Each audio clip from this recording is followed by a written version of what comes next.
மாதா தொலைக்காட்சி நேயர்களுக்கு அன்பு வணக்கம்.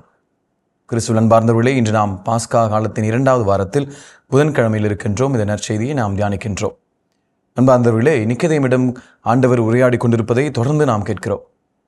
இந்த வசனம் யோவான் எழுதிய நற்செய்தி 3ஆம் அதிகாரம் 16வது வசனம், தம் ஒரே மகன் மீது நம்பிக்கை கொள்ளும் எவரும் அழியாமல் நிலைவாழ்வு பெறும் பொருட்டு அந்த மகனையே அளிக்கும் அளவுக்கு கடவுள் உலகின் மேல் அன்பு கூர்ந்தார் என்பதை காஸ்பிள் இன் காஸ்பிள் அப்படின்னு என்று சொல்வார்கள். நற்செய்திக்குள் ஒரு பெரிய நற்செய்தி என்று.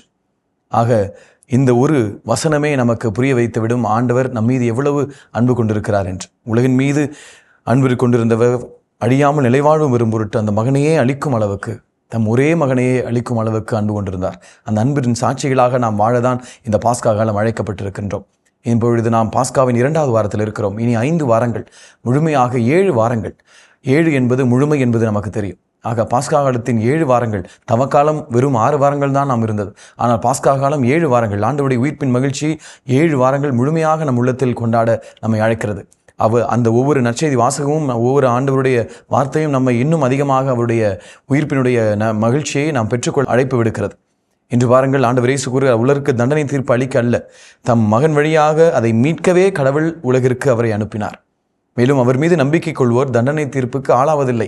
ஆக நாம் நம்பிக்கை நங்கூரமாக, ஆண்டவரில் அந்த நங்கூரம் இருக்க வேண்டும், ஆண்டவரில் நாம் நம்பிக்கை ஊன்றிருக்க வேண்டும் என்று சொல்லி இந்த நம்பிக்கையோடு நாம் வாழ வேண்டும்.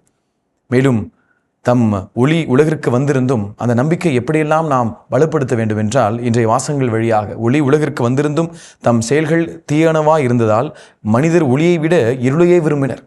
நாம் அன்பார்ந்தவர்களே, நாம் இந்த உலகில் வாழ்கின்ற பொழுது மற்றவர்கள் சொல்வதும் மற்றவர்கள் வாழ்வதை பார்க்கின்ற பொழுது, ஆடம்பரமாக வாழ்வதையெல்லாம் பார்க்கின்ற பொழுது, நாமும் இப்படி வாழ்ந்தால் நன்றாக இருக்குமே என்று சொல்லி அவர்கள் பின்னாடியே நாம் சென்று விடுவோம். இருளை அதிகமாக விரும்புகின்றனர். மேலும் இதில்தான் அவர்களுக்கு எதிரான தண்டனை தீர்ப்பு அடங்கியுள்ளது. தீங்கு செய்யும் அனைவரும் ஒளியை வெறுக்கின்றனர். தீங்கு செய்யும் அனைவரும் ஒளியை வெறுக்கின்றனர். ஆக நாம் நம்முடைய செயல்களால், நம்முடைய தீமையான செயல்களால் ஒளியே வெறுப்போம். ஆண்டவர் இயேசுவே சொன்னார், நானே உலகின் ஒளி என்று. ஆக நாம் அந்த நல்ல செயல்கள் செய்யாது விரும்பும்போது நாம் ஆண்டவரோடு இணைந்து செல்ல முடியாது. ஆக தீங்கு செய்யும் அனைவரும் ஒளியை வெறுக்கின்றனர். அந்த தீ செயல்கள் வெளியாகிவிடும் என அஞ்சி அவர்கள் ஒளியிடம் வருவதில்லை. அவர்கள் ஏன் வருவதில்லை என்றால், அவருடைய உள்ளிருக்கின்ற அந்த செயல்கள் எல்லாம் வெளிப்பட்டு விடுமே என்று அஞ்சி. ஆக எந்த ஒரு அச்சம் இருக்க வேண்டும் என்றால், ஆண்டவரில் கடவுளின் அச்சம் இருக்க வேண்டும். இறை அச்சம் ஞானத்தின் தொடக்கம் என்று சீராக்கி ஞான நூல் கூறுகிறது. ஆக கடவுளுடைய அச்சம் குறைந்து கொண்டே இருக்கிறது என்பதை நாம் நம்முடைய ஆலயங்களில் பார்த்து கொள்ளலாம். ஒவ்வொரு திருப்பலிகளிலுமே நாம் அந்த உண்மையான வல்லமையோடு ஆண்டவருடைய உண்மையான பிரசனம் இருக்கிறது என்று நம்பி வருகின்ற கூட்டம் எத்தனை பேருக்கு இருக்கின்றது, எத்தனை பேர் நாம் அப்படி செல்கின்றோம் என்பதை பார்க்க வேண்டும். அன்பார்ந்தவர்களே, கொரோனா நேரத்தில் உண்மையாகவே மக்கள் இல்லாத திருப்பலிகள் குருக்களிடம் இருந்தது. நாங்கள் எல்லாம் உண்மையாக உயிரோடு வாழ்ந்தோம் என்றால் அந்த நற்கருணையினுடைய வல்லமை தான். ஆக அந்த நம்பிக்கையை, நாங்கள் அந்த நம்பிக்கையோடு வாழவில்லை என்றால், ஆண்டவர் எங்களுக்கு அந்த நம்பிக்கையை ஊட்டவில்லை என்றால், நிச்சயமாக அந்த ஒரு கொரோனா காலம் எங்களுக்கு ஒரு பெரிய இருள் நிறைந்த காலமாக இருந்திருக்கும். ஆக ஆண்டவருடைய அச்சம் ஒளியிடம் வந்து சேர்க்கும். ஆக இந்த தீச்செயல்கள் வெளியாகவிடும் என்ற அச்சம் ஒளியிடம் வர அவர்களை தடுக்கும்.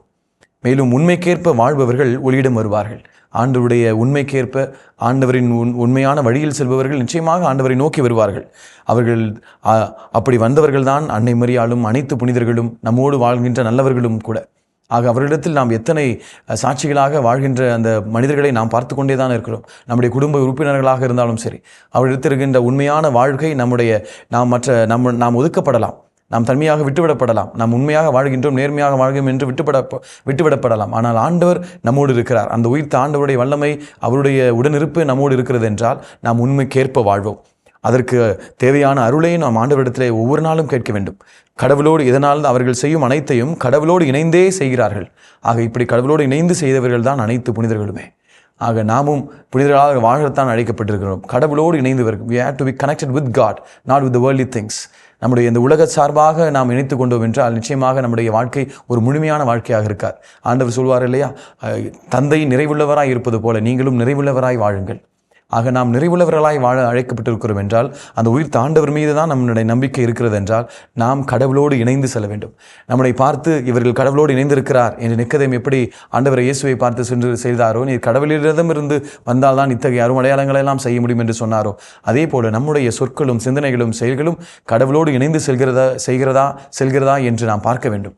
கடவுளோடு இணைந்து செல்கின்ற நாம் அவருக்கு சாட்சியாக நிச்சயமாக இருப்போம். உயிர்த்த ஆண்டவருடைய சாட்சிகளாக நாம் நிச்சயமாக வாழ்வோம்.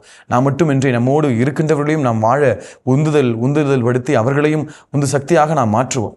இறைவனுடைய ஆசீரும் இறைவனுடைய அருளும் நம்மை மட்டுமல்ல, மற்ற நம்மோடு இணைந்திருக்கின்ற நம்முடைய குடும்ப உறுப்பினர்களையும் நம்மோடு வாழ்கின்றவர்களையும் அது தாக்கி அவர்களையும் ஆண்டவர் பாதத்திலே கொண்டு சேர்க்க வேண்டும். எல்லா புனிதர்களும் செய்தது அதுதான். அவர்கள் மட்டுமல்ல, அவர்களோடு இணைந்தவர்களையும் அவர்கள் புனிதர்களாக மாற்றினார்கள். ஒரு சில புனிதர்களுடைய வாழ்க்கையில் பார்க்கலாம், அவருடைய பெற்றோர்கள் முதல் அவருடைய சொந்தக்காரர்கள் அனைவருமே புனிதர்களாக இருந்திருப்பார்கள். ஒரு புனிதர்களாக ஸ்கொலாஸ்டிக்கா, பெனடிக்ட் என்ற புனிதர்கள் நாம் பார்க்கின்றோம். அவர்கள் சகோதரிகள் ட்வின் சகோதரர்கள் என்று சொல்வார்கள், இரட்டை சகோதரிகள். அவர்கள் 2 பேருமே உரையாடல் சொல்லும் பொழுது உயிர்த்த ஆண்டவரை பற்றியே பேசிக் கொண்டிருப்பார்களாம். ஆக அவர்கள் ஒரு சாட்சியாக வாழ்ந்தார்கள். ஏனென்றால் அவர்கள் கடவுளோடு இணைந்து சென்றார்கள். அவர்கள் 2 மடமும் தூரம் இருக்கும். அவர்கள் ஒரு மடத்திற்கு பேசும்பொழுது ஆண்டவரை பற்றியே பேசிக் கொண்டிருப்பார்கள்.